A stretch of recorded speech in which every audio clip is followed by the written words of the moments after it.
Hello and welcome to another board game review. Today I'm going to be reviewing Dungeoneer, Tomb of the Lich Lord. Very small packaging. It got requested by somebody on Board Game Geek, so that's why I'm doing the review. What you get inside the box: a rule sheet, fine print. Actually a lot of rules to this very small game. So what kind of game is it? It's a dungeon crawler, but it's portable, playing with cards. You have quest cards. We are going to be placing aside. Turn one phase up. This is going to be your global quest that everybody can attempt. You're going to be having cards, I already placed one here, that you're going to be dealing out to all players to mark their peril and glory points. You get the encounter deck. It's a big deck, which you put aside. This is where you're going to be drawing new cards from. All your player cards with, don't know if you can see it is. Artwork on the cards is really nice. I already placed one here. Then we have the cards to make the board. I already set up the basics, covered in the rule. And they give you these cards with cutout stands for your guys. Now, I'm not a big fan of that one.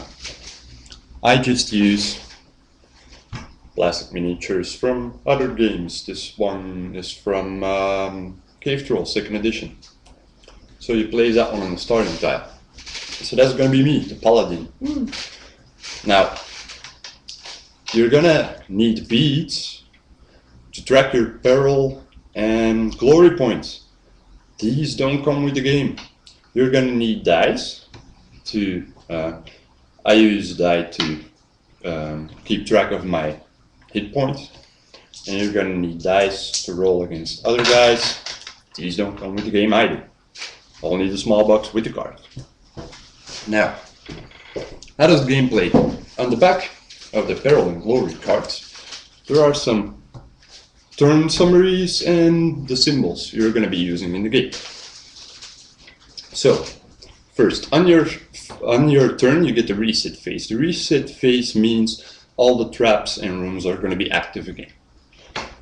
Then you have the Dungeon Lord phase. Now, the Dungeon Lord phase is very interesting in that you have these cards like this one, the Crypt Ghost, and this one costs 3 peril to play. So if another player has gathered 3 peril, you can spend it and play that card on him, and he's going to be facing that Crypt Ghost. More on combat later. Let's see, what's the next one? The Building phase. You draw a new card and build it onto the rest of the maze. So do it like this. The next one, you have the hero phase. In a hero phase, you can take a certain amount of actions. I thought it was 4, and you can move, explore, attempt a quest. You always have 2 personal quests. So like in this one it says Impale Vladimir. Now slay, it's a heroic quest, and you have to do it in the crypt. And you have to look when the crypt's on the board, and you can go there and slay it. So if you're going to be moving, like let's say you would be moving here, on the card it says how many peril points you're going to get. In this case 2 peril points and 1 glory point. These you can spend to play cards. So these cards, like, let's say this one, Dark Boot of Allah Hazat, Hero Permanent Footwear. Your hero has +1 movement, so you could do extra actions. On your character card it says how many treasures you can have, because this is a treasure. He can keep 2. And he can have 3 booms, so you could get 3 like this one. Minor teleport. Relocate your hero to any space up to 3 spaces from your current location, horizontally and or vertically, but not diagonally. Ignore doors and walls. So you get to play these cards using your own glory points, and you get to play the monster cards on other people using their peril points. Some of the cards, when you move into them, have you roll tests. If you fail, you take damage. Like example, a trap. Plus, you also have rooms where certain cards will be cheaper to play. Like this one, demons cost one less peril to play. And you have to make a test when you go out of the room, which is movement +5. So you roll, count up your movement, and you have to have 5 or more. Now, in the combat phase, it's also done in separate parts.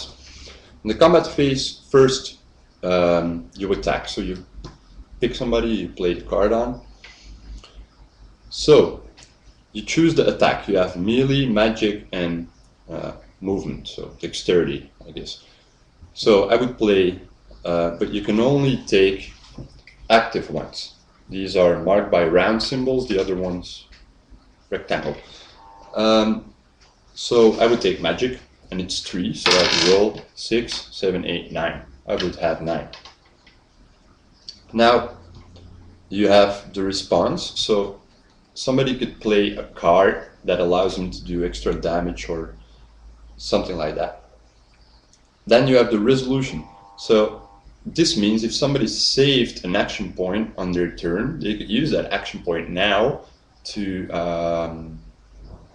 counterattack. So they would roll the same die and count up their magic value. And for each point that the enemy got more, he gets to place 1 peril point on whoever he wants to for every point he hit. And of course your life goes down.